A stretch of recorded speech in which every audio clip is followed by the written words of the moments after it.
Malam di Wonosobo punya caranya sendiri untuk menenangkan jiwa. Udara dingin yang turun dari dataran tinggi Dieng terasa bersih di paru-paru, membawa aroma tanah basah dan teh yang baru diseduh. Di dalam rumah bercat krem yang hangat ini, Rina merasakan kedamaian itu meresap hingga ke tulang. Ia sedang duduk sendirian di ruang makan, ditemani secangkir teh melati yang uapnya menari-nari di bawah cahaya lampu gantung. Suaminya, Baskoro, sudah tertidur di kamar mereka. Anak-anaknya, Citra dan Doni, berada di kamar masing-masing, mungkin sedang sibuk dengan tugas kuliah atau sekadar tenggelam dalam dunia gawai mereka. Keheningan ini adalah musik favoritnya. Suara detak jam dinding di ruang tamu, dengung pelan kulkas di dapur, dan sesekali deru motor yang lewat di kejauhan. Semua adalah bagian dari simfoni kehidupan yang telah ia bangun selama lebih dari 20 tahun. Sebuah kehidupan yang menurutnya nyaris sempurna. Ia tersenyum tipis, memandangi pantulan wajahnya di permukaan teh yang gelap. Seorang wanita berusia akhir 40-an, dengan beberapa garis halus di sudut matanya yang justru menandakan banyak tawa dan kebahagiaan, bukan kesedihan. Setidaknya, itulah yang ia yakini. Ia bangga pada keluarganya. Baskoro adalah suami yang bertanggung jawab, pekerja keras, dan di mata semua orang, sangat setia. Citra, putri sulungnya, tumbuh menjadi gadis yang cerdas dan pragmatis, kini menempuh semester awal di universitas ternama. Doni, si bungsu, masih duduk di bangku SMA, seorang anak laki-laki yang lebih peka dan idealis, seringkali menjadi penyeimbang sifat kakaknya yang terkadang terlalu realistis. Mereka adalah dunianya. Fondasi tempat ia berdiri, atap yang melindunginya. Cangkir keramik hangat di tangannya terasa nyaman. Ia baru saja hendak menyeruput tehnya lagi ketika telinganya menangkap suara samar dari kamar sebelah. Kamar Doni. Bukan suara musik atau video game, melainkan suara bisik-bisik. Ia mengernyitkan dahi. Itu suara Doni. Dan satu lagi suara Citra. Aneh sekali, biasanya mereka lebih sering berdebat daripada berbisik. Rasa penasaran yang lembut mendorongnya untuk bangkit. Ia melangkah tanpa suara, mendekati dinding yang memisahkan ruang makan dengan kamar putranya. Ia tidak bermaksud menguping, hanya ingin memastikan semuanya baik-baik saja. Ia menempelkan telinganya ke dinding yang dingin. Suara mereka kini lebih jelas, meski masih teredam. Hapus sekarang juga, Don. Suara Citra terdengar tajam, mendesak. Ada nada panik yang tidak biasa dalam suaranya. Tapi, Cit ini ayah, balas Doni. Suaranya bergetar, syarat dengan kebingungan dan rasa ngeri. Aku menemukannya begitu saja di laptopnya. Kupikir folder tugas, tapi isinya video. Ayah, dengan wanita lain, sedang begituan. Jantung Rina berhenti berdetak selama sepersekian detik. Cangkir di tangannya mulai bergetar hebat, membuat teh di dalamnya beriak. Wanita lain? Begituan? Kata-kata itu terasa asing, seperti berasal dari bahasa yang tidak ia mengerti. Namun maknanya menghantamnya seperti palu godam. Baskoro? Suaminya yang pendiam dan selalu pulang tepat waktu? Suaminya yang memegang tangannya setiap kali mereka berjalan-jalan sore? Tidak mungkin. Ini pasti salah paham. Doni pasti salah lihat. Kamu gila? Desis Citra. Suaranya kini lebih rendah namun lebih menusuk. Kamu mau mereka cerai? Kamu mau ibu tahu dan rumah ini hancur berantakan? Hapus video itu. Sekarang. Tapi ini salah. Kita tidak bisa pura-pura tidak tahu. Protes Doni. Nadanya meninggi. Lalu datanglah kalimat berikutnya dari Citra. Kalimat yang tidak hanya menghancurkan hatinya, tetapi juga meruntuhkan seluruh pilar dunianya. Mengubah 20 tahun hidupnya menjadi sebuah kebohongan besar. Dengar. Doni, ayah sudah selingkuh selama 20 tahun, dan tidak ada yang tahu. Selama ini semua baik-baik saja, kan? Kita hidup nyaman, kita bisa sekolah. Kalau ibu menceraikannya, lupakan saja soal kuliahmu atau mimpiku. Perceraian itu akan menghancurkan ibu. Kita akan kehilangan segalanya. Jadi, hapus. Anggap kamu tidak pernah melihat apa-apa. 20 tahun. Angka itu bergema di dalam kepala Rina. Bukan lagi suara bisikan, melainkan sebuah ledakan yang memekakan telinga. 20 tahun. Berarti sejak awal pernikahan mereka. Sejak Citra masih bayi. Sejak mereka masih meniti hidup dari nol. Tinggal di rumah kontrakan kecil. Setiap kenangan manis yang ia simpan rapat-rapat dalam hatinya kini terasa beracun. Liburan keluarga pertama mereka ke pantai. Tawa Baskoro saat mengajarinya naik motor. Cara suaminya memeluknya saat ia merasa lelah. Apakah semua itu hanya sandiwara? Apakah di balik punggungnya ada wanita lain yang juga menerima senyuman dan pelukan yang sama? Tangan Rina kehilangan kekuatan. Cangkir keramik itu terlepas dari genggamannya.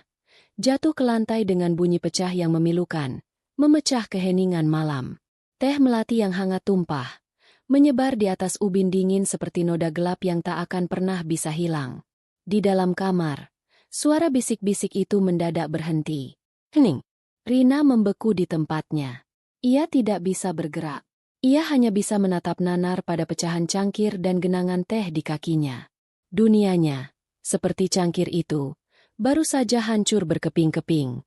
Dan yang lebih menyakitkan, ia baru menyadari bahwa ia telah hidup di tengah-tengah runtuhan itu selama 20 tahun tanpa pernah mengetahuinya. Keheningan yang menyusul setelah suara pecahan itu terasa berbeda. Bukan lagi keheningan yang damai, melainkan keheningan yang berat, penuh dengan rahasia dan pengkhianatan. Ia bisa merasakan kehadiran kedua anaknya di balik dinding. Mereka pasti sama terkejutnya. Mereka pasti tahu ia ada di sana. Tapi tak ada satupun yang membuka pintu. Tak ada yang keluar untuk bertanya. "Ibu, ada apa?" Mereka membiarkannya sendirian dengan kehancurannya. Rasa dingin mulai merayap dari telapak kakinya, naik ke seluruh tubuhnya, hingga hatinya terasa membeku. Ia tidak merasakan amarah. Ia tidak merasakan kesedihan. Yang ia rasakan hanyalah kekosongan yang luar biasa. Seolah-olah seluruh emosi, seluruh cinta, seluruh kepercayaan yang pernah ia miliki, telah tersedot keluar dari tubuhnya, meninggalkan cangkang kosong seorang wanita bernama Rina. Ia berdiri di sana untuk waktu yang terasa seperti selamanya, di tengah simfoni kehidupannya yang kini telah berhenti berbunyi, digantikan oleh sunyi yang mematikan. Malam di Wonosobo yang biasanya menenangkan, malam ini terasa mencekik. Rasa beku di tubuh Rina perlahan berubah menjadi sebuah ketenangan yang aneh. Ketenangan yang datang ketika semuanya sudah hancur dan tidak ada lagi yang tersisa untuk diselamatkan. Ia tidak menangis. Air mata terasa seperti kemewahan yang tidak ia miliki saat ini. Yang ada hanyalah sebuah keputusan yang terbentuk dengan sendirinya di dalam benaknya. Jernih dan tajam seperti pecahan kaca. Ia harus pergi. Dengan gerakan yang terasa mekanis, seperti boneka yang talinya ditarik oleh kekuatan tak terlihat, ia berbalik. Ia melangkahi pecahan cangkir dan genangan teh tanpa sedikit pun melirik ke bawah. Kakinya tidak merasakan apa-apa, seolah ia berjalan di atas udara. Tujuannya hanya satu, kamar tidur. Tempat suaminya, sang aktor utama dalam sandiwara 20 tahun ini, sedang terlelap. Ia membuka pintu kamar sepelan mungkin. Di dalam, hanya ada cahaya remang dari lampu jalanan yang menyusup melalui celah gorden. Di atas ranjang, Baskoro tidur dengan pulasnya. Napasnya teratur, sedikit mendengkur. Wajahnya terlihat damai, tanpa beban. Wajah yang sama yang telah ia cium setiap pagi selama puluhan tahun. Wajah yang sama yang ia tatap dengan penuh cinta saat mereka bertukar janji di depan penghulu. Rina berdiri di sisi ranjang, memandangi suaminya. Ia mencoba mencari sesuatu di wajah itu. Sebuah tanda kebohongan. Sebuah retak dalam topeng kesetiaan yang ia kenakan dengan begitu sempurna. Tapi tidak ada. Yang ada hanyalah wajah seorang pria paruh baya yang lelah setelah seharian bekerja. Atau mungkin, lelah setelah menjalani dua kehidupan sekaligus. Ia teringat percakapan mereka tadi sore. Baskoro mengeluh tentang proyek baru yang menyita waktunya. Rina menanggapinya dengan simpati, memijat bahunya dan membuatkannya wedang jahe. Sebuah interaksi yang begitu biasa, begitu domestik. Sekarang, pikiran Rina berputar liar. Apakah proyek baru itu adalah nama samaran untuk wanita lain? Apakah kelelahannya bukan karena pekerjaan, tapi karena hal lain? Ia tidak akan bertanya. Ia tidak butuh penjelasan atau alasan. Percakapan anak-anaknya tadi sudah menjadi bukti yang lebih dari cukup. Kebenaran telah tersaji dalam bentuknya yang paling brutal. Ia beralih ke lemari pakaian. Tangannya membuka pintu kayu jati itu tanpa suara. Di dalamnya tergantung rapi pakaian-pakaiannya. Gaun-gaun cantik yang dibelikan Baskoro, blus-blus sutra untuk acara keluarga, kebaya untuk kondangan. Semua itu terasa seperti kostum. Properti panggung untuk peran, istri bahagia. Ia melewati itu semua. Tangannya meraih sebuah koper berukuran sedang dari bagian atas lemari. Ia meletakkannya di lantai dan membukanya. Lalu, dengan gerakan yang masih sama mekanisnya, ia mulai memilih barang. Bukan gaun-gaun itu. Ia mengambil beberapa kaos oblong, 2 pasang celana panjang kain, dan 1 setel pakaian tidur. Pakaian-pakaian sederhana yang tidak memiliki kenangan apapun. Pakaian untuk memulai hidup baru dari nol. Dari laci meja rias, ia tidak mengambil perhiasan emas atau gelang mutiara pemberian Baskoro. Ia hanya mengambil sebuah kotak kayu kecil. Di dalamnya ada buku harian lamanya dari zaman SMA, dan sebuah foto hitam putih. Foto dirinya saat berusia 18 tahun, dengan rambut sebahu dan senyum penuh harapan, sebelum ia mengenal cinta, sebelum ia mengenal pengkhianatan. Ia memasukkan kotak itu ke dalam koper dengan hati-hati, seolah itu adalah satu-satunya harta yang ia miliki. Ia menutup koper itu.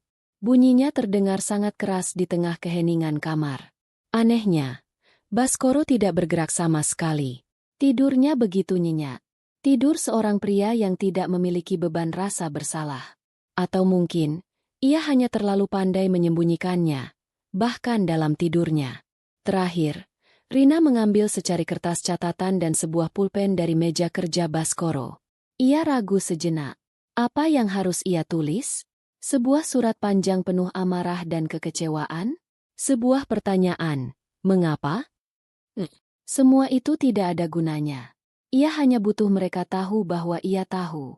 Tangannya yang tadi gemetar saat memegang cangkir, kini terasa stabil.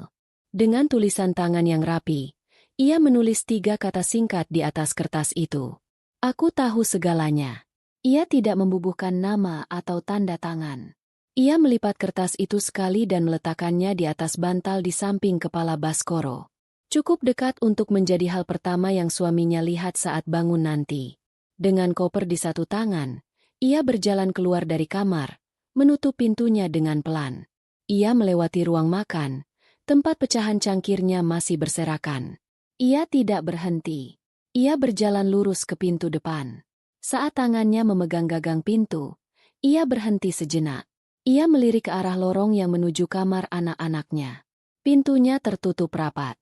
Tidak ada suara. Mereka pasti masih di dalam sana, menunggu. Menunggu apa yang akan ia lakukan.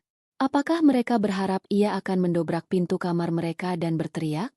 Atau berharap ia akan menangis terseduh-seduh? Atau mungkin, mereka berharap ia akan melakukan apa yang selalu ia lakukan, membersihkan kekacauan, berpura-pura semuanya baik-baik saja, dan melanjutkan hidup demi keutuhan keluarga. Kali ini tidak. Kali ini, ia tidak akan membersihkan apapun. Ia akan meninggalkan kekacauan ini untuk mereka selesaikan sendiri. Ia membuka pintu depan. Udara malam yang dingin langsung menerpa wajahnya, terasa seperti tamparan yang menyadarkan. Ia melangkah keluar dari rumah yang telah menjadi sangkarnya selama 20 tahun. Ia tidak menoleh ke belakang. Ia hanya terus berjalan, menyusuri jalanan komplek yang sepi. Suara roda kopernya yang bergesekan dengan aspal menjadi satu-satunya musik yang menemaninya. Ia tidak tahu akan pergi kemana. Ia tidak punya tujuan. Tapi untuk pertama kalinya dalam 20 tahun, ia merasa langkahnya ringan. Ia berjalan menjauh dari kebohongan, menuju sesuatu yang tidak pasti, tetapi setidaknya, itu adalah kejujuran. Perjalanan dengan bus di dini hari adalah sebuah pengalaman yang ganjil. Dunia di luar jendela kaca masih gelap dan buram, hanya diterangi oleh lampu-lampu jalan yang dilewati dalam sekejap. Rina memilih kursi di dekat jendela, di barisan belakang, memeluk kopernya seolah itu adalah satu-satunya jangkar di lautan ketidakpastian. Ia tidak tahu tujuannya saat membeli tiket di terminal. Tangannya hanya menunjuk nama sebuah kota di papan jadwal, Sebuah nama yang terasa cukup jauh namun tidak terlalu asing. Magelang. Ia tidak tidur selama perjalanan. Matanya menatap kosong keluar, tetapi pikirannya berkelana jauh ke dalam. Ia mencoba merasakan sesuatu. Amarah, kesedihan, dendam. Tetapi yang ada hanyalah kehampaan. Seolah perasaannya tertinggal di rumah itu, bersama pecahan cangkir teh di lantai. Ia merasa seperti penonton yang menyaksikan film tentang kehidupan orang lain. Seorang wanita yang kabur di tengah malam. Sebuah adegan yang dramatis. Tetapi ia tidak merasakan dramanya. Bus itu perlahan terisi oleh penumpang lain di setiap agen yang mereka singgahi. Para pedagang yang hendak ke pasar, mahasiswa yang pulang kampung, pegawai yang memulai perjalanan dinas. Tidak ada yang memperhatikannya. Ia hanyalah satu dari sekian banyak wajah anonim. Keanoniman ini terasa melegakan. Di sini, ia bukan istri Baskoro. Ia bukan ibu dari Citra dan Doni. Ia bukan wanita yang hidupnya ternyata sebuah kebohongan. Ia hanyalah seorang penumpang. Saat fajar mulai menyingsing, mewarnai langit dengan sapuan oranye dan ungu, bus memasuki kota Magelang. Rina melihat siluet gunung merbabu di kejauhan, berdiri megah dan diam. Pemandangan itu entah kenapa memberinya sedikit rasa tenang. Gunung itu telah berdiri di sana selama ribuan tahun, menyaksikan jutaan kisah manusia datang dan pergi. Masalahnya terasa begitu kecil jika dibandingkan. Ia turun di terminal. Udara pagi yang segar menyambutnya. Untuk pertama kalinya, ia merasa sedikit panik. Ia harus kemana? Ia tidak kenal siapapun di kota ini. Dengan sisa uang di dompetnya, ia tahu ia tidak bisa tinggal di hotel. Ia butuh tempat yang murah. Sebuah kamar kos. Ia berjalan kaki, menarik kopernya, menjauhi keramaian terminal. Ia masuk ke jalan-jalan yang lebih kecil, mengamati deretan rumah-rumah penduduk. Matanya mencari tulisan sederhana di pagar. Terima kos putri wanita. Setelah hampir 1 jam berjalan, ia menemukannya. Sebuah rumah sederhana dengan halaman kecil yang asri. Di pagarnya tergantung papan kayu kecil dengan tulisan itu.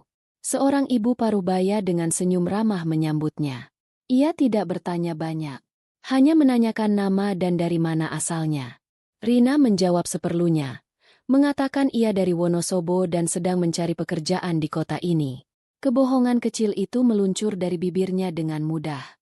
Ia sudah terbiasa hidup dalam kebohongan. Hanya saja kali ini, ia yang menjadi sutradaranya. Kamar kos itu kecil. Hanya cukup untuk 1 kasur busa, 1 lemari plastik kecil, dan sebuah meja belajar. Ada 1 jendela yang menghadap ke dinding rumah tetangga. Cat dindingnya berwarna biru muda yang sudah sedikit pudar. Semuanya sangat sederhana. Sangat berbeda dari kamarnya yang luas dengan ranjang kayu jati dan lemari besar. Tapi entah kenapa, di kamar sempit inilah ia merasa bisa bernapas lebih lega.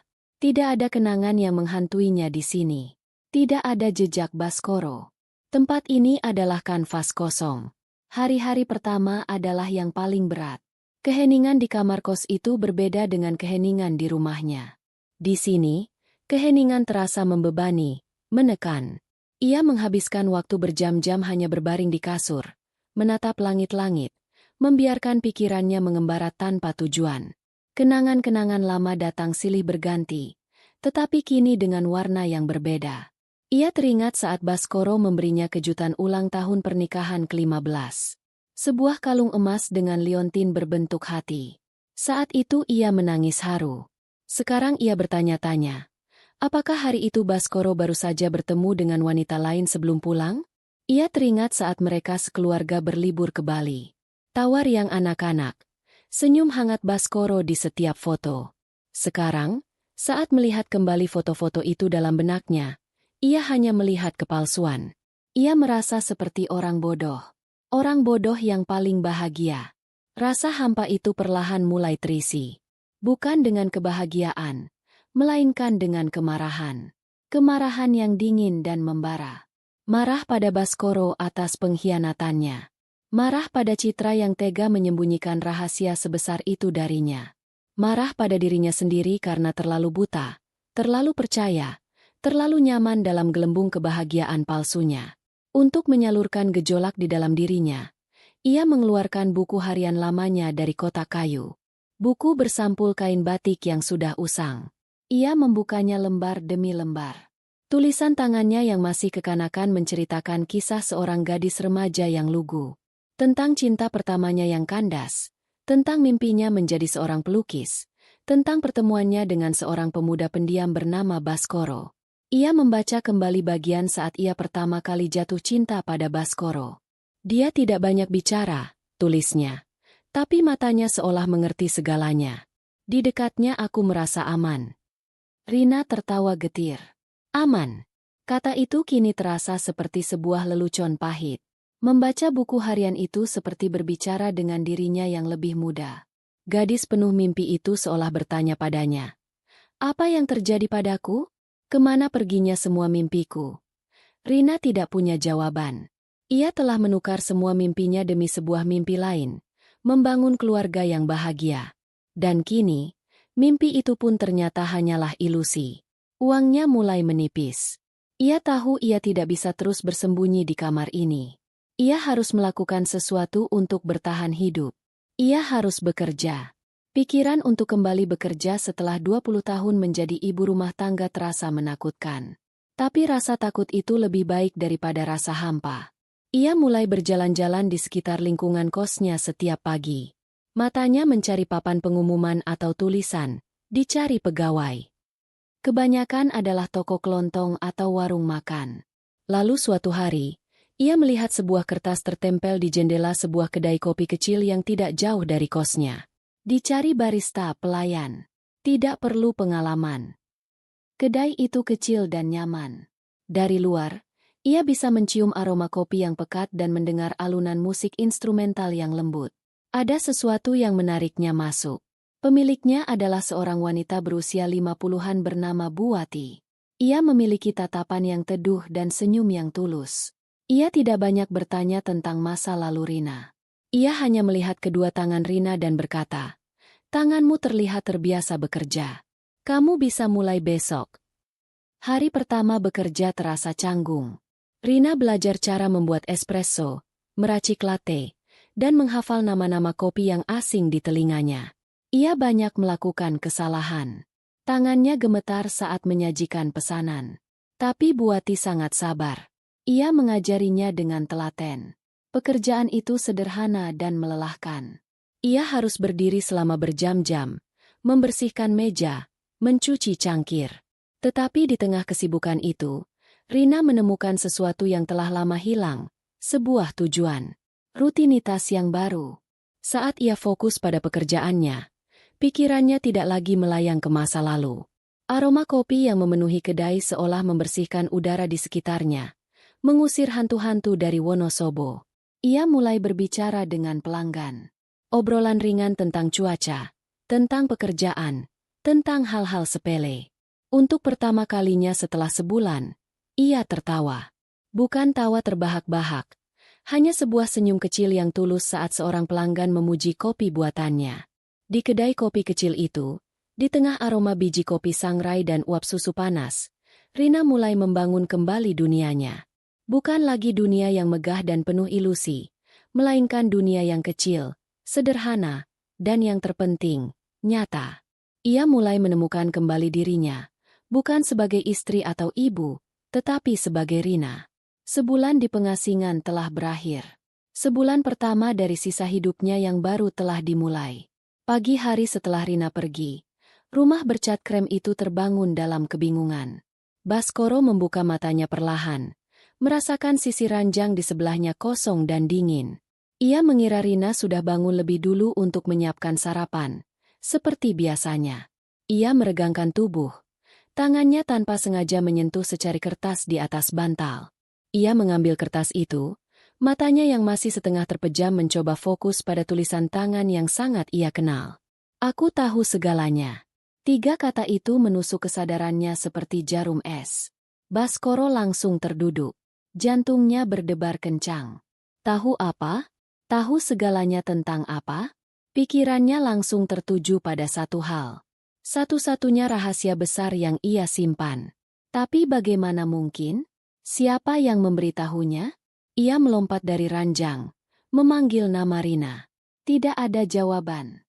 Ia berlari ke dapur. Kosong. Ruang makan.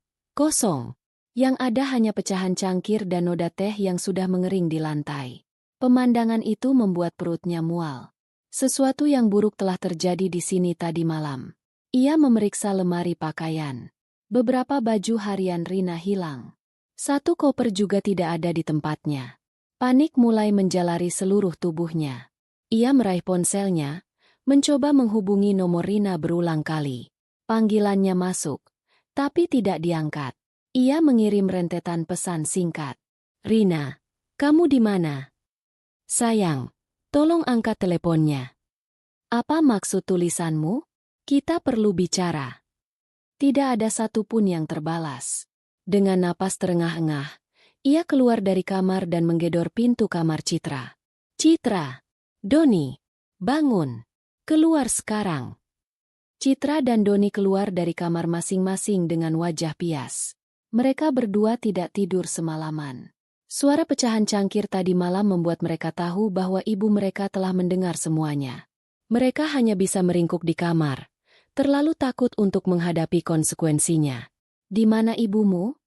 Tanya Baskoro dengan suara bergetar karena panik dan marah. Apa yang terjadi tadi malam? Citra dan Doni hanya diam, saling pandang. Wajah mereka sudah memberikan jawaban. Aku tanya. Apa yang terjadi? Bentak Baskoro. Ibu pergi. Bisik Doni. Matanya berkaca-kaca. Tadi malam, aku menemukan videomu di laptop. Seluruh darah seolah surut dari wajah Baskoro. Ia menatap kedua anaknya dengan ngeri. Jadi begini caranya rahasia itu terbongkar. Bukan karena ia ceroboh, tapi karena keteledoran digital yang bodoh. Dan kamu, Baskoro menunjuk Citra dengan jari gemetar. Kamu tahu tentang ini? Citra menelan ludah, mengangguk pelan. Aku tahu. Sudah setahun. Pengakuan itu seperti tamparan kedua bagi Baskoro. Bukan hanya Rina yang tahu, tapi anak perempuannya juga telah menyimpannya selama setahun. Ia merasa telanjang di hadapan anak-anaknya sendiri. Kenapa ibu bisa pergi? Apa yang kalian katakan padanya? Tuntut Baskoro, mencoba mencari kambing hitam untuk meredakan rasa bersalahnya yang mulai membuncah.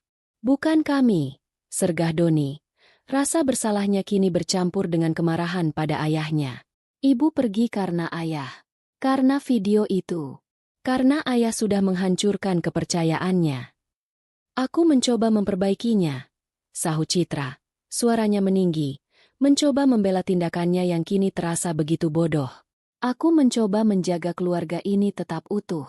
Tapi Doni tidak mau mengerti.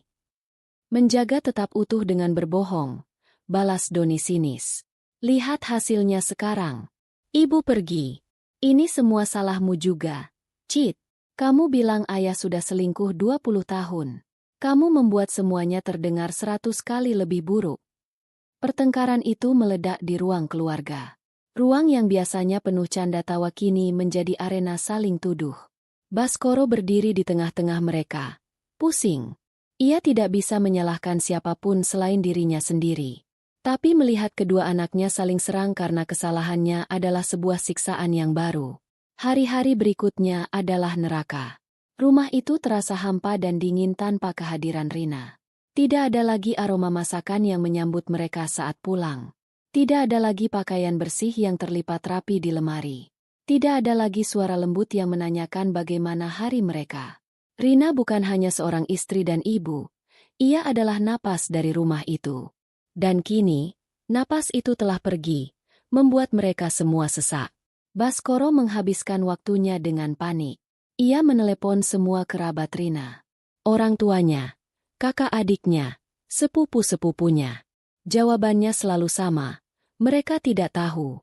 Setiap panggilan telepon adalah sebuah penghinaan baru baginya. Ia harus berpura-pura semuanya baik-baik saja. Mengatakan Rina sedang pergi menenangkan diri. Padahal dalam hatinya ia berteriak ketakutan. Di rumah, suasana semakin mencekam. Doni mengurung diri di kamar. Diliputi rasa bersalah yang mendalam. Ia merasa dirinya lah yang menekan tombol peledak bom waktu ini. Ia membenci ayahnya karena pengkhianatannya, dan ia marah pada kakaknya karena kebohongannya. Citra, di sisi lain, menunjukkan ketegarannya dengan cara yang salah. Ia menjadi semakin sinis dan mudah marah. Dunianya yang stabil dan terencana kini hancur lebur. Harapannya untuk kuliah dengan tenang, untuk memiliki keluarga yang normal di mata teman-temannya, semuanya sirna. Ia menyibukkan diri dengan tugas kuliah, mencoba lari dari kenyataan bahwa logikanya yang dingin telah gagal total dalam menyelamatkan keluarganya. Mereka bertiga hidup seperti orang asing di bawah satu atap. Mereka nyaris tidak berbicara.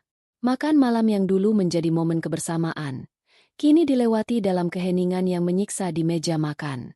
Piring-piring kotor mulai menumpuk di dapur. Debu mulai melapisi perabotan.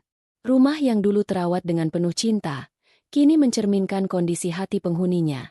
Berantakan, terabaikan, dan penuh retak yang terlihat. Baskoro, Citra, dan Doni terperangkap dalam reruntuhan yang mereka ciptakan sendiri. Masing-masing tersiksa oleh hantu kesalahan mereka, sambil terus bertanya-tanya di mana Rina berada. 1 bulan telah berlalu sejak Rina melangkahkan kaki di Magelang. Waktu berjalan dengan cara yang aneh.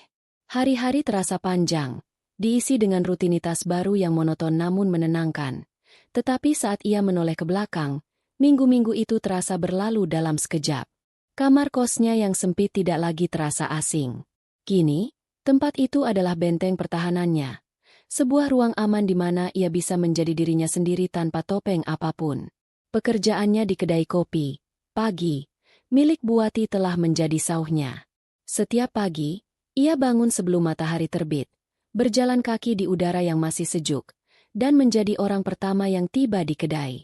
Ia menyukai ritual paginya, menyalakan lampu, menggiling biji kopi yang menebarkan aroma pekat ke seluruh ruangan, mengelap meja-meja kayu hingga bersih mengilap. Pekerjaan fisik yang sederhana ini membantunya menjernihkan pikiran. Ia tidak punya waktu untuk meratapi masa lalunya saat tangannya sibuk membuat pesanan atau membersihkan mesin espresso. Perlahan, Rina mulai memperhatikan dunia di sekitarnya lagi. Ia mulai mengenali wajah-wajah pelanggan tetap. Ada Mas Yoga, seorang mahasiswa yang selalu datang setiap sore, memesan es kopi susu, lalu duduk di pojok sambil membaca buku tebal. Ada rombongan ibu-ibu kantor pos yang datang setiap jam makan siang. Tawa mereka yang renyah selalu membuat suasana kedai lebih hidup. Ada Pak Sastro, seorang pensiunan yang setiap pagi memesan kopi hitam pahit dan membaca koran dari halaman depan sampai belakang tanpa melewatkan satu kata pun. Mereka tidak tahu siapa Rina sebenarnya. Dan Rina pun tidak tahu kisah hidup mereka. Mereka hanya berinteraksi dalam obrolan-obrolan ringan. Hujannya awet ya, Bu. Atau, kopinya mantap seperti biasa. Interaksi dangkal ini justru terasa menyembuhkan. Ia belajar kembali untuk percaya pada percakapan yang tulus. Sekecil apapun itu. Ia belajar bahwa dunia tidak hanya berisi pengkhianatan dan kebohongan. Masih ada kebaikan-kebaikan kecil yang tersebar di tempat tak terduga. Buati, pemilik kedai, menjadi sosok panutannya. Wanita itu tidak pernah bertanya tentang kehidupan pribadi Rina.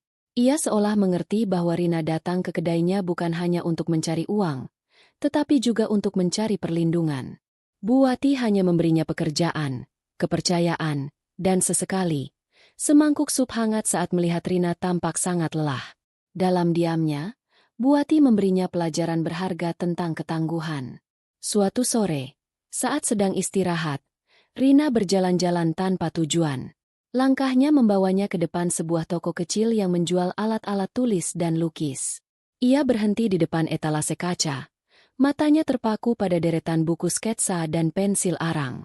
Tiba-tiba, sebuah kerinduan yang telah lama terkubur muncul ke permukaan. Kerinduan untuk menggambar.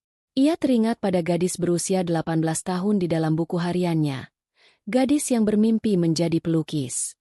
Gadis itu telah ia tinggalkan di masa lalu, ditukar dengan peran sebagai istri dan ibu.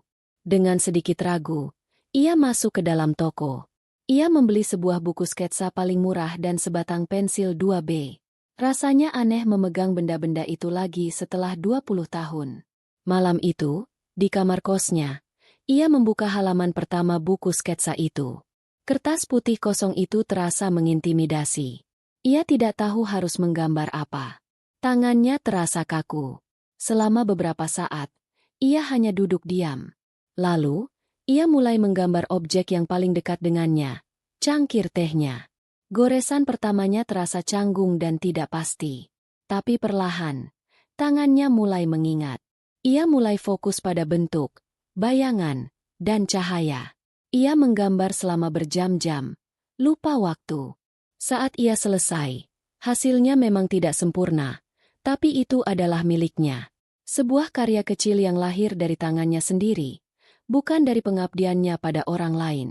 Untuk pertama kalinya setelah sekian lama, ia merasa telah menciptakan sesuatu, bukan hanya merawat atau menjaga. Kegiatan menggambar menjadi ritual barunya setiap malam. Ia menggambar apa saja. Sudut kamarnya, sepatu kerjanya, wajah Pak Sastro dari ingatannya, pola tetesan hujan di jendela. Setiap goresan pensil di atas kertas seolah menarik keluar racun dari dalam hatinya, mengubahnya menjadi sesuatu yang lain. Kemarahannya perlahan melunak, berubah menjadi pemahaman yang melankolis. Ia tidak lagi melihat dirinya sebagai korban. Ia mulai melihat dirinya sebagai seorang penyintas.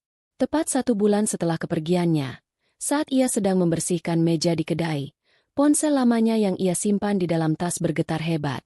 Ia lupa mematikannya pagi ini. Selama sebulan penuh, ponsel itu selalu dalam keadaan mati, tersembunyi di dasar laci lemarinya. Ia sengaja melakukannya, membangun dinding antara kehidupannya yang sekarang dan masa lalunya. Ia meraih ponsel itu dengan tangan gemetar. Layarnya menyala, dibanjiri notifikasi. Puluhan panggilan tak terjawab dari suamiku. Nama kontak itu terasa menusuk matanya. Puluhan lagi dari Citra dan Doni. Ratusan pesan yang belum terbaca. Ia hampir mematikan ponsel itu lagi, tetapi kemudian sebuah notifikasi baru muncul di bagian paling atas. 1 pesan suara baru. Jantungnya berdebar kencang. Rasa penasaran berperang dengan keinginannya untuk lari. Ia berjalan ke gudang belakang kedai yang sepi, mencari sedikit privasi. Dengan jari yang ragu, ia menekan tombol untuk mendengarkan pesan itu. Pertama, ia mendengar suara isak tangis Doni yang tertahan. Lalu suara Citra yang terdengar lebih tegar, namun syarat dengan keputusasaan. Ibu. Suara Citra terdengar parau. Kami tahu ibu marah. Kami tahu kami salah. Tapi tolong, pulanglah sebentar. Ada sesuatu yang perlu ibu ketahui. Sesuatu yang sangat penting yang tidak kami jelaskan malam itu. Lalu hening sejenak, sebelum suara Doni menambahkan dengan lirih. Ini bukan jebakan, Bu. Kami mohon. Setelah ibu tahu, ibu boleh pergi lagi kalau mau. Tapi ibu harus tahu ini. Pesan itu berakhir. Rina berdiri mematung. Ponsel menempel di telinganya. Keheningan gudang terasa menyesakkan. Ada sesuatu yang perlu ibu ketahui. Kalimat itu terus bergema di kepalanya. Bukan permintaan maaf. Bukan bujukan untuk rujuk. Melainkan sebuah misteri. Sebuah teka-teki. Kedamaian yang telah ia bangun dengan susah payah selama sebulan ini terasa retak. Dinding yang ia dirikan di sekeliling hatinya mulai goyah. Ia benci bahwa bahkan dari jarak sejauh ini, mereka masih bisa mempengaruhinya. Ia benci bahwa secuil rasa penasaran dan naluri keibuannya masih bisa mengalahkan keinginannya untuk melupakan segalanya. Ia menatap ponsel di tangannya. Benda kecil yang kini terasa begitu berat. Dunianya yang baru dan tenang tiba-tiba diganggu oleh gema dari kehidupannya yang lama. Dan ia tahu, ia harus membuat pilihan. Pesan suara itu menjadi hantu. Ia mengikuti Rina kemanapun ia pergi. Saat ia menyeduh kopi, ia seolah mendengar suara anak-anaknya memanggil. Saat ia mencoba menggambar di malam hari, pikirannya tidak bisa fokus. Kalimat, ada sesuatu yang perlu ibu ketahui, terus berputar-putar di benaknya seperti kaset rusak. Selama 2 hari berikutnya, Rina hidup dalam kebimbangan. Separuh dirinya berteriak untuk mengabaikan pesan itu. Untuk mematikan ponselnya lagi, membuang kartu SIM-nya, dan melanjutkan hidup barunya yang damai di Magelang. Ia sudah berhasil bertahan. Ia sudah mulai menemukan pijakannya sendiri. Untuk apa kembali ke pusat badai? Kembali ke rumah yang penuh dengan kebohongan dan rasa sakit, itu adalah tindakan bunuh diri emosional. Kembali berarti membuka kembali luka yang baru saja mulai mengering. Namun, separuh dirinya yang lain, bagian yang menjadi ibu, tidak bisa tenang. Apa? Sesuatu itu? Apakah salah satu dari mereka sakit? Apakah keluarga mereka terlibat masalah serius? Nada suara anak-anaknya terdengar begitu putus asa. Begitu tulus. Terutama janji Doni. Setelah ibu tahu, ibu boleh pergi lagi kalau mau. Janji itu menyiratkan bahwa mereka tidak sedang mencoba menjebaknya untuk kembali. Mereka hanya ingin menyampaikan sebuah informasi. Ia mencoba menimbang semua kemungkinan.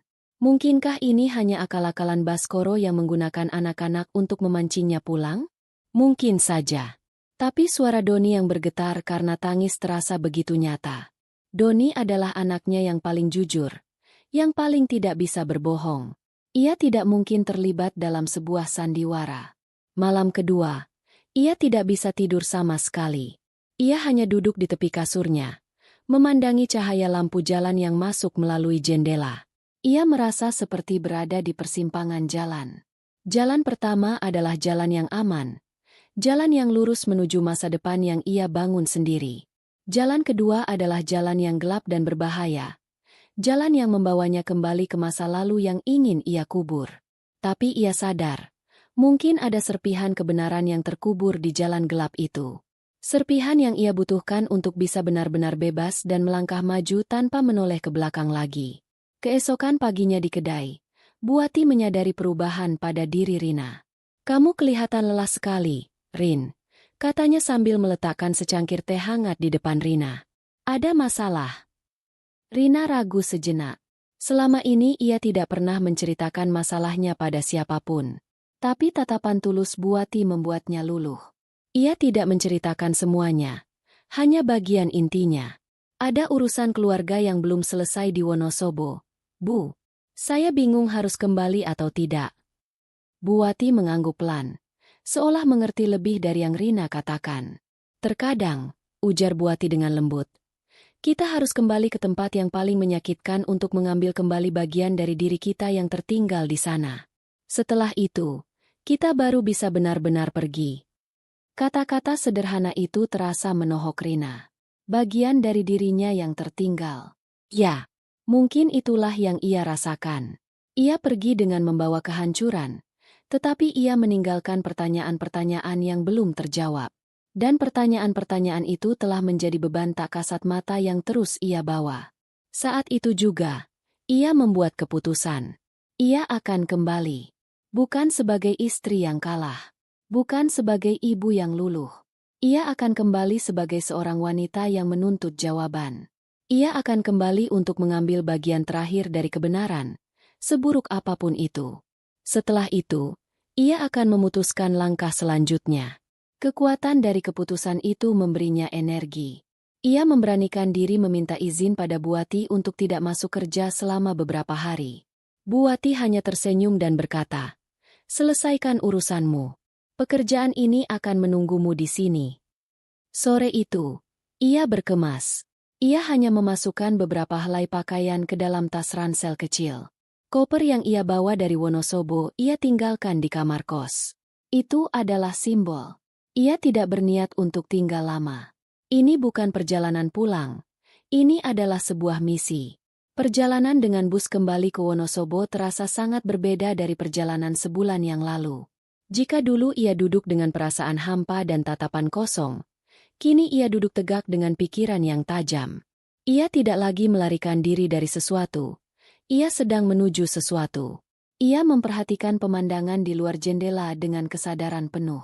Hamparan sawah hijau, desa-desa kecil yang mereka lewati, dan pegunungan yang berdiri kokoh di kejauhan. Semua masih sama, tetapi ia yang melihatnya sudah berbeda. Wanita yang pergi sebulan lalu adalah wanita yang rapuh dan hancur. Wanita yang kembali hari ini adalah wanita yang telah merasakan hidup mandiri, yang telah menemukan kembali sedikit dari dirinya yang hilang. Ia lebih kuat, lebih tenang, dan yang terpenting, ia tidak takut lagi. Apa lagi yang bisa mereka ambil darinya? Mereka sudah mengambil 20 tahun hidupnya. Saat bus mulai memasuki wilayah Wonosobo, udara dingin yang khas menyambutnya melalui jendela yang sedikit terbuka. Aroma tanah basah dan daun teh. Dulu, aroma ini adalah aroma rumah, aroma kedamaian.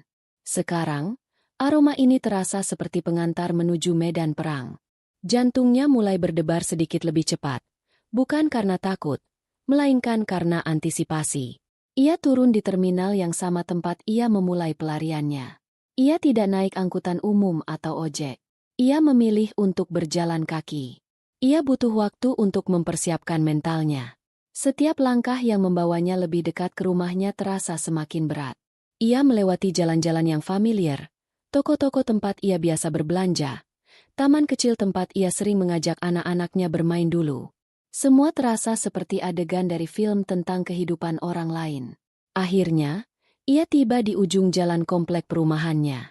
Dari kejauhan, ia bisa melihat rumahnya. Rumah bercat krem itu masih berdiri sama seperti saat ia tinggalkan. Taman kecil di depannya terlihat sedikit tidak terurus. Ada beberapa daun kering yang berserakan tidak disapu. Sebuah detail kecil yang menandakan bahwa ruh dari rumah itu telah pergi. Ia berhenti di depan pagar. Menatap rumah itu lekat-lekat. Ini bukan lagi rumahnya. Ini hanyalah sebuah bangunan berisi orang-orang yang telah menyakitinya. Sebuah tempat di mana ia harus melakukan konfrontasi terakhir. Ia menarik napas dalam-dalam, merasakan udara dingin Wonosobo memenuhi paru-parunya, mendinginkan gejolak di dalam dadanya. Ia mendorong gerbang pagar yang tidak dikunci, berjalan melewati taman kecil itu, dan menaiki beberapa anak tangga menuju teras.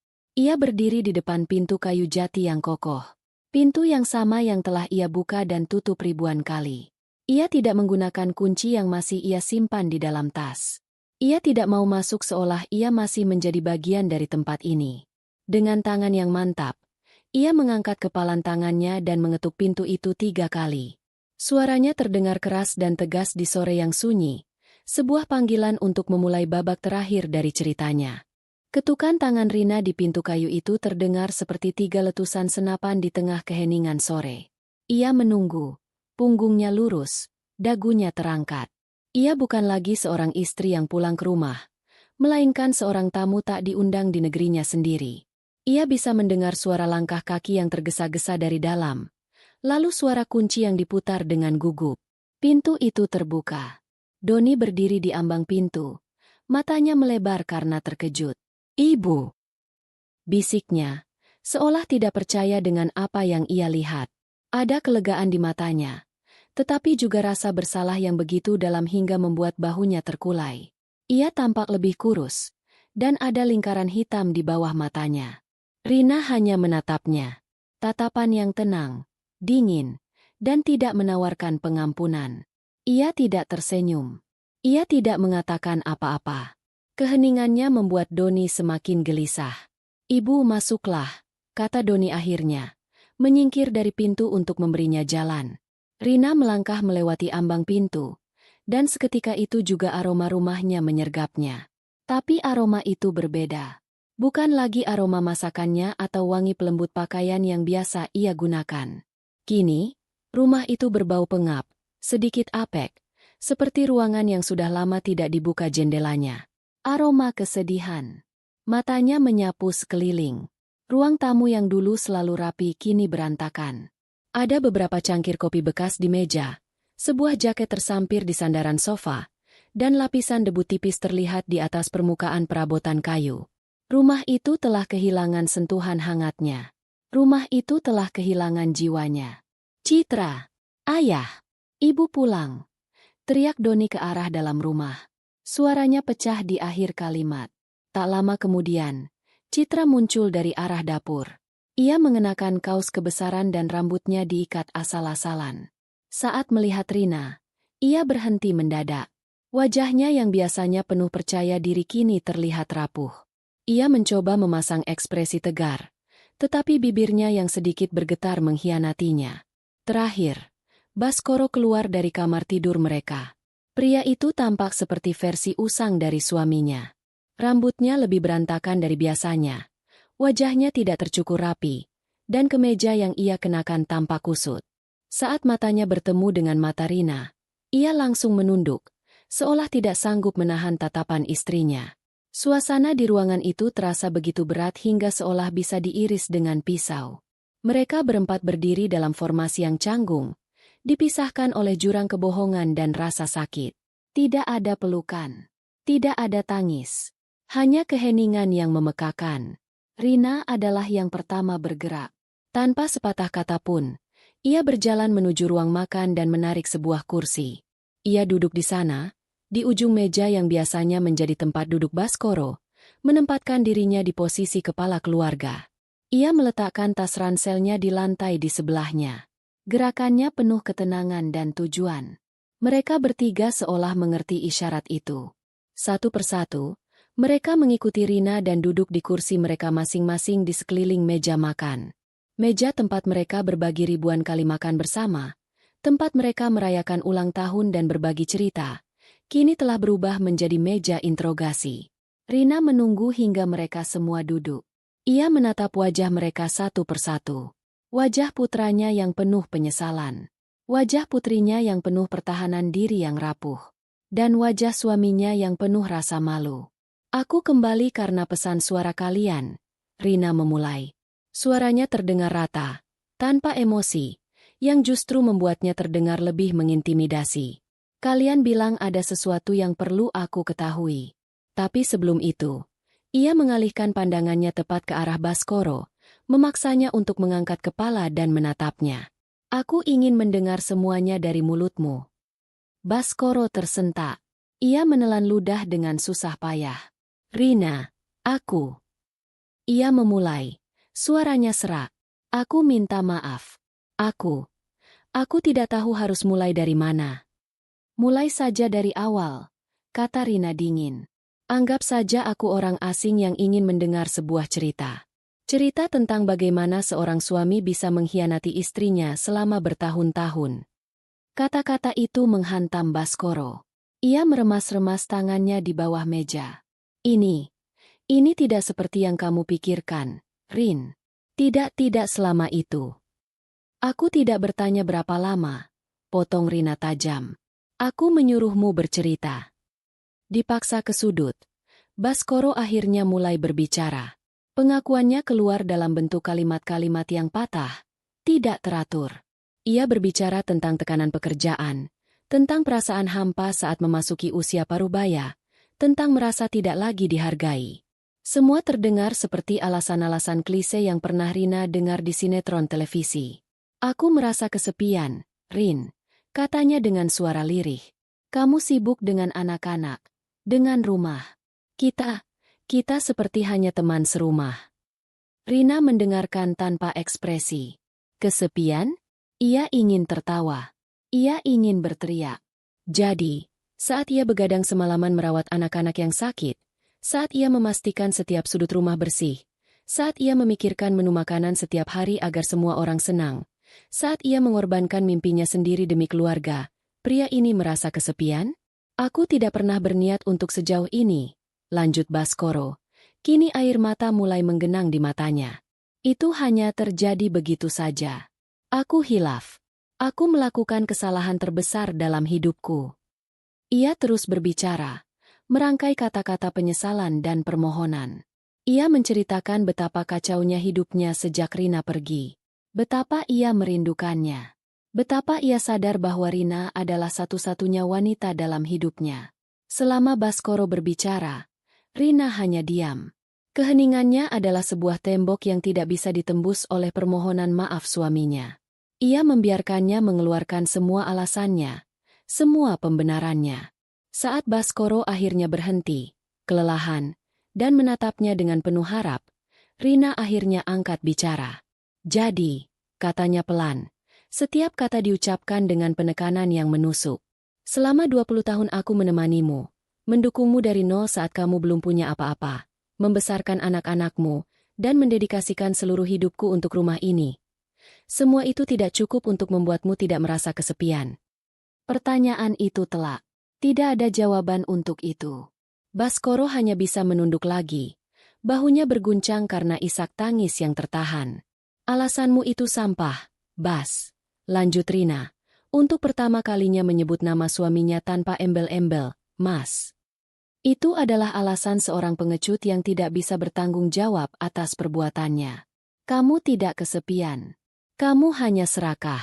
Kamu ingin memiliki semuanya. Keluarga yang sempurna di rumah, dan petualanganmu di luar. Ia berhenti sejenak, membiarkan kata-katanya meresap. Lalu, ia mengalihkan pandangannya dari suaminya yang hancur ke kedua anaknya.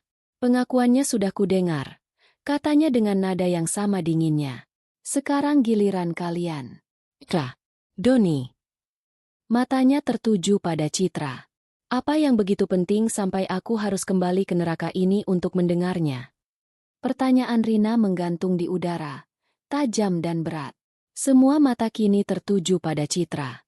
Gadis itu tampak tertekan di bawah tatapan ibunya. Topeng ketegarannya perlahan-lahan retak, memperlihatkan ketakutan dan penyesalan yang selama ini ia sembunyikan. Ia melirik Doni, mencari dukungan. Doni hanya mengangguk kecil, seolah memberinya kekuatan untuk mengatakan yang sebenarnya. Ibu. Citra memulai. Suaranya nyaris tak terdengar. Ia berdeham, mencoba menemukan kembali kekuatannya. Sebelumnya aku minta maaf. Aku sudah membuat semuanya jadi lebih buruk. Rina hanya diam, menunggu. Ia tidak menawarkan kemudahan atau simpati. Ia hanya menuntut kebenaran. Malam itu, lanjut Citra, matanya terpaku pada serat-serat kayu di meja makan, tidak berani menatap ibunya. Saat aku bicara dengan Doni, aku panik. Aku sangat takut ibu akan tahu dan semuanya akan hancur. Jadi, aku berbohong. Rina mengernyitkan dahi. Berbohong tentang apa? Citra menarik napas dalam-dalam. Tentang durasinya. Yang aku katakan pada Doni, tentang 20 tahun, itu tidak benar. Pengakuan itu membuat Rina tertegun sejenak. Selama sebulan ini, angka 20 tahun telah menjadi vonis mati bagi pernikahannya. Angka itu telah meracuni setiap kenangan indah yang pernah ia miliki. Sekarang, putrinya sendiri mengatakan bahwa angka itu adalah sebuah kebohongan. Ia tidak tahu harus merasakan apa. Lega? Atau justru amarah yang baru? Apa maksudmu tidak benar? Tanya Rina, suaranya tetap datar. Perselingkuhan itu. Citra akhirnya memberanikan diri menatap ibunya. Matanya berkaca-kaca. Bukan 20 tahun. Aku mengarangnya. Aku mengatakannya pada Doni agar dia takut. Aku pikir, kalau aku membuatnya terdengar sangat buruk, seolah itu sudah menjadi kebiasaan ayah seumur hidup, Doni akan setuju untuk menghapus video itu dan melupakannya. Aku pikir aku bisa mengendalikan situasinya, melindungi keluarga kita dengan caraku. Aku benar-benar bodoh. Aku minta maaf, Bu. Rina mengalihkan pandangannya pada Baskoro, seolah meminta konfirmasi. Benarkah itu? Baskoro mengangguk dengan cepat, seolah ini adalah kesempatan untuk sedikit mengurangi kesalahannya. Benar, Rin. Demi Tuhan, tidak selama itu. Hubungan itu baru berjalan sekitar 2 tahun. 2 tahun. Tentu saja itu masih waktu yang sangat lama. Sebuah pengkhianatan yang menyakitkan. Tapi entah kenapa, dibandingkan dengan 20 tahun, angka itu terasa berbeda. Namun, kelegaan apapun yang mungkin dirasakan Rina langsung terhapus oleh pertanyaan berikutnya. Mengapa Citra harus berbohong? Dan jika itu bukan kebohongan utama, lalu apa rahasia yang sebenarnya? Jadi, kamu berbohong padaku. Kamu membiarkanku pergi dengan keyakinan bahwa seluruh pernikahanku adalah sebuah sandiwara, kata Rina pada Citra. Nadanya bukan marah, melainkan penuh kekecewaan yang menusuk. Lalu, apa kebenaran yang sebenarnya? Apa? Sesuatu yang begitu penting itu. Keheningan kembali menyelimuti meja makan. Citra dan Doni saling pandang, seolah berdebat tanpa suara tentang siapa yang harus mengatakannya. Akhirnya, Doni yang angkat bicara, suaranya lirih namun jelas. Ini tentang siapa wanita itu, Bu. Jantung Rina berdebar sedikit lebih kencang. Selama ini, ia tidak pernah memikirkan identitas wanita itu. Baginya, Wanita itu hanyalah sosok tanpa wajah, sebuah simbol dari pengkhianatan suaminya. Ia tidak yakin apakah ia siap untuk memberinya sebuah nama dan wajah. Melihat keraguan di wajah ibunya, Citra mengambil alih. Ia tahu ia harus menyelesaikan apa yang telah ia mulai. Ibu kenal dia. Kita semua kenal dia. Ia berhenti sejenak, mengumpulkan sisa-sisa keberaniannya. Wanita di video itu adalah Tante Dewi. Nama itu jatuh ke tengah keheningan seperti sebuah batu besar yang dijatuhkan ke danau yang tenang, menciptakan riak-riak mengerikan yang tak akan pernah berhenti. Dewi, janda dari almarhum Harto, sahabat terbaik Baskoro sejak kuliah. Dewi yang rapuh dan malang, yang selalu mereka bantu sejak suaminya meninggal 5 tahun lalu. Dewi yang sering diundang Rina makan malam di rumah ini, di meja ini, karena ia tidak tega membiarkannya sendirian. Dewi yang pernah menangis di bahunya, menceritakan betapa sepinya hidup tanpa seorang suami. Seketika itu juga, dunia Rina seolah berputar. Rasa sakit yang ia rasakan sebulan lalu terasa tidak ada apa-apanya dibandingkan dengan ini. Ini bukan sekadar perselingkuhan. Ini adalah pengkhianatan berlapis-lapis yang begitu busuk dan menjijikan. Pikirannya memutar kembali fragmen-fragmen kenangan. Saat Baskoro berkata akan pergi membantu Dewi memperbaiki atap rumahnya yang bocor. Saat Baskoro menawarkan diri mengantar Dewi ke rumah sakit untuk check up.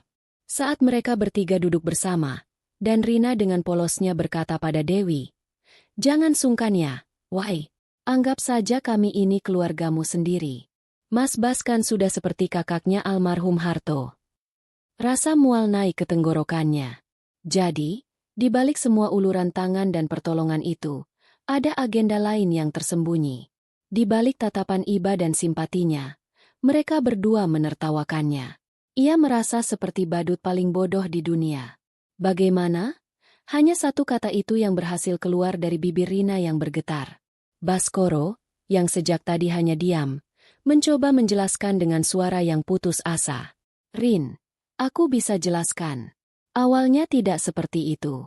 Setelah Harto meninggal, aku hanya mencoba membantunya. Dia sendirian. Dia butuh dukungan. Kami sering bicara, berbagi cerita tentang almarhum. Lalu, aku tidak tahu bagaimana. Perasaan itu tumbuh begitu saja. Kami berdua sama-sama merasa kehilangan. Kami." "Cukup," potong Rina. Suaranya terdengar serak, tetapi tegas. Ia mengangkat satu tangannya, tidak sanggup mendengar satu kata pun lagi. Ia tidak butuh penjelasan tentang bagaimana kotoran bisa berubah menjadi bunga. Baginya, itu tetaplah kotoran. "Jadi, kamu menggunakan kematian sahabat terbaikmu sebagai alasan untuk tidur dengan istrinya?" Pertanyaan itu begitu brutal, begitu telanjang, hingga membuat Baskoro terdiam 1000 bahasa. Tidak ada lagi yang bisa dikatakan. Semua alasan akan terdengar seperti pembelaan diri yang menyedihkan. Akhirnya, semua rahasia telah terungkap. Perselingkuhan 2 tahun. Kebohongan putrinya. Dan identitas wanita itu yang 1000 kali lebih menyakitkan daripada pengkhianatan itu sendiri. Rina menatap kosong ke depan. Ia melihat 3 wajah di seberangnya. Suaminya, sang pengkhianat yang pengecut. Putrinya, sang pembohong yang pragmatis. Putranya, sang pembawa pesan yang malang. Ia menyadari satu hal. Keluarga yang selama ini ia banggakan, yang ia pikir dibangun di atas cinta dan kepercayaan, ternyata hanyalah sebuah rumah kartu yang rapuh.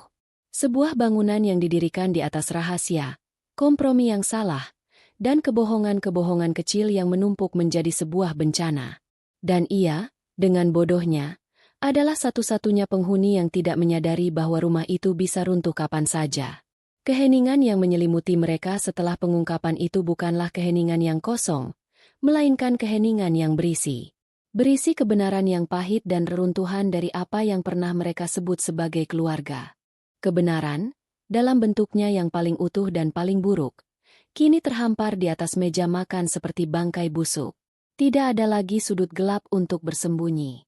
Tidak ada lagi rahasia yang tersisa untuk diungkap. Yang ada hanyalah reruntuhan kejujuran yang menyakitkan. Rina menatap 3 wajah di hadapannya, tetapi ia tidak benar-benar melihat mereka lagi. Ia melihat arketipe dari kehancurannya. Sang pengkhianat, sang pembohong, dan sang saksi bisu. Rasa sakit yang ia rasakan sebelumnya, rasa sakit karena perselingkuhan, kini terasa tumpul jika dibandingkan dengan sensasi baru ini. Ini bukan lagi sekadar sakit hati. Ini adalah penghapusan. Seolah seseorang mengambil penghapus raksasa dan membersihkan 20 tahun hidupnya, menyisakan halaman kosong yang ternoda. Dewi, sahabatnya. Wanita yang ia peluk saat suaminya meninggal. Wanita yang ia beri kekuatan. Ternyata, di balik punggungnya, wanita itu mengambil lebih dari sekadar kekuatan darinya. Ia mengambil suaminya. Dan Baskoro, pria yang ia percayai sebagai pelindungnya, ternyata adalah serigala yang bersekongkol dengan serigala lain untuk memangsa domba di kandang mereka sendiri. Dan Citra, putrinya, darah dagingnya, memilih untuk menjadi penjaga gerbang kandang itu, membiarkan serigala berkeliaran bebas asalkan kandangnya terlihat utuh dari luar. Sebuah ketenangan yang menakutkan turun menyelimuti Rina. Ketenangan yang datang setelah badai paling dahsyat. Ketika yang tersisa hanyalah puing-puing dan langit yang kosong. Ia tidak lagi merasa marah. Kemarahan membutuhkan energi, dan ia sudah tidak punya energi lagi untuk mereka. Ia tidak lagi merasa sedih. Kesedihan adalah untuk sesuatu yang hilang, dan ia sadar, apa yang ia pikir ia miliki ternyata tidak pernah benar-benar ada. Jadi, tidak ada yang hilang. Yang ada hanyalah ilusi yang pecah. Ia menarik napas panjang. Napas pertama yang terasa benar-benar penuh sejak ia kembali ke rumah ini. Udara yang masuk ke paru-parunya terasa dingin dan jernih. Kejernihan. Ya, itulah yang ia rasakan. Untuk pertama kalinya, ia melihat semuanya dengan jelas, tanpa filter cinta, tanpa selubung harapan. Jadi begitu, bisiknya, lebih pada dirinya sendiri daripada pada orang lain di ruangan itu. Suaranya sangat pelan, namun terdengar oleh semua orang di tengah keheningan yang mencekam. Rina, aku mohon. Baskoro mencoba lagi, suaranya tercekat.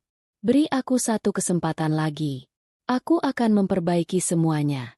Aku akan meninggalkan dia. Aku akan melakukan apapun. Rina mengangkat matanya dan menatap suaminya.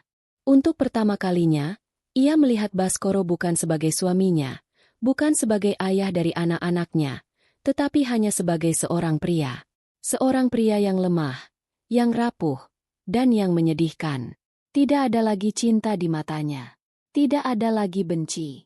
Yang ada hanyalah ketiadaan. Memperbaiki? Rina mengulang kata itu. Sebuah senyum tipis yang getir tersungging di bibirnya. Apa yang mau kamu perbaiki, Bas? Fondasinya sudah tidak ada.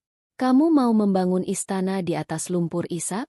Pernikahan ini, ia berhenti sejenak, memilih kata-katanya dengan hati-hati. Bukan retak. Pernikahan ini tidak pernah benar-benar ada. Yang ada hanyalah sebuah kesepakatan diam-diam di mana aku memberikan segalanya. Dan kamu mengambil segalanya sambil memberikan remah-remah kesetiaan palsu. Itu tidak benar, Rin. Aku mencintaimu. Sergah Baskoro. Nadanya putus asa. Cinta? Rina tertawa kecil. Suara tawa yang kering dan tanpa kegembiraan. Jangan gunakan kata itu. Kamu sudah menodainya. Kamu tidak tahu apa itu cinta. Cinta tidak membuatmu menusuk sahabatmu yang sudah mati dari belakang dengan tidur bersama istrinya. Cinta tidak membuatmu membohongi wanita yang telah menyerahkan seluruh hidupnya untukmu setiap hari selama 2 tahun. Itu bukan cinta. Itu egoisme. Itu penyakit. Ia kemudian mengalihkan pandangannya pada Citra, yang sejak tadi hanya menunduk sambil menangis dalam diam.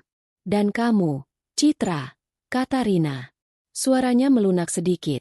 Tetapi bukan karena simpati, melainkan karena rasa kasihan. Kamu pikir kamu sedang menjadi pahlawan?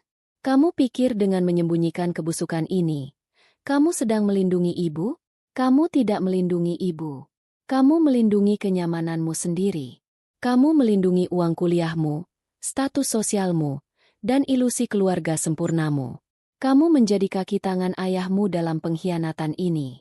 Kamu memilih kebohongan yang nyaman daripada kebenaran yang menyakitkan. Dan dalam prosesnya, kamu menyakiti ibu jauh lebih dalam daripada yang pernah kamu bayangkan. Air mata Citra mengalir semakin deras. Aku minta maaf. Bu, aku benar-benar minta maaf. Aku tidak tahu harus berbuat apa. Sudah terlambat untuk minta maaf, kata Rina. Kini nadanya kembali mengeras. Kalian semua punya banyak sekali kesempatan untuk jujur. Baskoro punya waktu 2 tahun. Kamu, Citra, punya waktu 1 tahun. Tapi kalian semua memilih jalan yang paling mudah. Jalan kebohongan. Dan sekarang, kalian harus hidup dengan konsekuensinya. Ia berhenti sejenak, membiarkan setiap orang merasakan beratnya kata-kata terakhir itu. Lalu, dengan sebuah gerakan yang tenang dan penuh kepastian, ia mendorong kursinya ke belakang dan berdiri. Tindakan sederhana itu terasa seperti sebuah proklamasi. Sebuah deklarasi kemerdekaan. Mereka bertiga menatapnya dengan tegang. Mereka tahu, momen penentuan itu telah tiba. Rina menatap mereka satu persatu untuk terakhir kalinya. Ia tidak melihat lagi keluarganya. Ia melihat 3 orang asing yang terikat oleh kesalahan yang sama. Aku sudah mendengar semuanya, katanya dengan suara yang jernih dan mantap. Tidak ada sedikitpun keraguan di dalamnya. Terima kasih atas kejujurannya, meskipun sudah sangat terlambat. Ia mengambil tas ranselnya dari lantai. Pernikahan ini sudah selesai. 2 kata itu diucapkan tanpa emosi, tanpa drama. Bukan sebuah ancaman atau gertakan. Itu adalah sebuah fakta. Sebuah vonis yang telah ia putuskan setelah melihat semua bukti. Rumah ini bukan lagi milikku. Kenangan di dalamnya sudah tidak ada artinya lagi. Aku mau kita cerai. Pernyataan itu menghantam mereka seperti badai sunyi.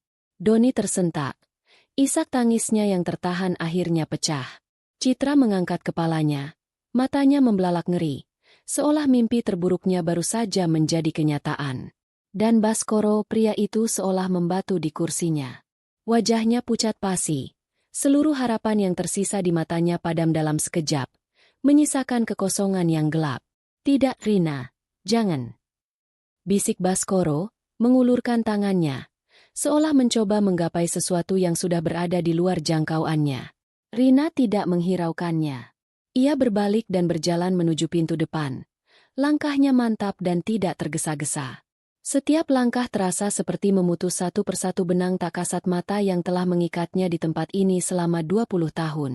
Ia tidak menoleh ke belakang. Ia tidak mau melihat wajah mereka lagi. Ia tidak mau mendengar permohonan mereka lagi. Keputusannya sudah final. Titik tanpa kembali itu telah ia lewati. Saat tangannya memegang gagang pintu, ia berhenti sejenak, tetapi tidak berbalik. Urus surat-suratnya, katanya pada Baskoro. Suaranya terdengar dari balik punggungnya. Aku tidak akan menuntut banyak. Aku hanya ingin kebebasanku kembali. Sisanya, aku tidak peduli. Lalu, ia membuka pintu dan melangkah keluar, kembali ke udara sore yang sejuk. Ia menutup pintu di belakangnya dengan pelan. Bunyi klik dari kunci pintu yang menutup terdengar seperti penutup sebuah babak dalam hidupnya. Babak yang panjang, penuh tawa palsu dan air mata tersembunyi. Ia berdiri sejenak di teras, menarik napas dalam-dalam. Ia tidak merasa hancur. Ia tidak merasa menang. Ia hanya merasa bebas. Beban yang selama ini menekan pundaknya, beban harapan, beban pengabdian, beban kebohongan, semuanya telah terangkat. Ia merasa ringan. Ia berjalan menuruni anak tangga, melewati taman yang tak terurus, dan keluar dari gerbang pagar untuk terakhir kalinya, meninggalkan rumah itu dan 3 orang penghuninya untuk tenggelam dalam reruntuhan yang mereka ciptakan sendiri. 2 tahun kemudian, di sebuah sudut kota Yogyakarta yang ramai, aroma kopi yang baru digiling bercampur dengan alunan musik keroncong yang lembut dari sebuah pengeras suara tua. Di dalam sebuah kedai kecil yang dindingnya dihiasi lukisan-lukisan cat air dan foto-foto hitam putih, seorang wanita berusia 50 tahun bergerak dengan lincah di belakang meja bar. Rambutnya dipotong pendek sebahu, memperlihatkan beberapa helai uban perak yang justru menambah pesonanya. Senyum tulus tidak pernah lepas dari bibirnya saat ia menyapa setiap pelanggan yang masuk. Wanita itu adalah Rina. Setelah proses perceraian yang cepat dan tanpa drama, karena Baskoro terlalu hancur untuk melawan dan Rina tidak menuntut apa-apa selain haknya, ia menggunakan bagiannya untuk memulai hidup yang benar-benar baru. Ia meninggalkan Wonosobo, kota yang penuh dengan hantu masa lalunya, dan pindah ke Yogyakarta. Dengan sisa uangnya dan sedikit pinjaman dari bank, ia menyewa sebuah ruko kecil dan mewujudkan mimpi gadis remaja di dalam buku hariannya. Ia membuka sebuah kedai kopi sekaligus galeri seni mini, memberinya nama Fajar. Sebuah nama yang melambangkan awal yang baru. Kedai itu menjadi dunianya. Ia mencurahkan seluruh energi dan cintanya ke tempat itu. Ia belajar tentang berbagai jenis biji kopi dari seluruh Nusantara. Ia berburu perabotan bekas di pasar Klitikan untuk menciptakan suasana yang hangat dan unik, dan ia menyediakan dinding kedainya secara gratis bagi para seniman muda lokal untuk memamerkan karya mereka. Fajar, bukan sekadar bisnis. Tempat itu adalah perwujudan dari dirinya yang telah terlahir kembali. Dalam waktu singkat, kedainya menjadi populer. Bukan hanya karena kopinya yang enak, tetapi juga karena suasananya yang menenangkan dan pribadi.